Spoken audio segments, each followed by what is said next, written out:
Do'stlarim, barchaga assalomu alaykum. Turkiyada yana bir kunim. Bugun juma kuni ertalabdan turib ishlarimni bitirib, bismillah deb masjidga qarab yo'l oldim. Turkiyada bemalol masjidga kirib ayollar ham namoz o'qisa bo'laveradi. Masjidlarda ayollar namoz o'qiydigan joyi bor. Bu haqda uzunroq video ham qo'yganman YouTube'ga.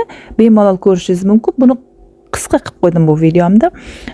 Xullas kalom, masjidga borasiz, ikkinchi etajda namoz o'qiydigan joy bor. Mana namoz o'qib qaytib tushyapman. Birinchi etajda erkaklar namoz o'qiydigan joyi bor. Birinchi etajda ozgina kichkinagina alohida joy qilib qo'ygan. Bu joy hamma masjidlarda bor. Menimcha hamma masjidlarda bor. O'zim ikkita masjidga borgan bo'lsam, ikkalasida ham unaqa joy ko'rganman. Ayollar uchun alohida joy ajratib qo'ygan. Birinchi etajda, ikkinchi etajga yuqoriga chiqa olmaganlar shu birinchi etajda namoz o'qiydi. Ikkinchi etajga chiqadigan yoshlar chiqib namoz o'qiydi.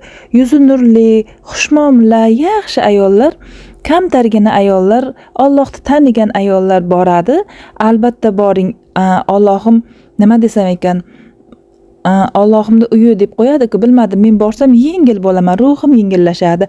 Alloh bilan xohlaganingizcha gaplashasiz.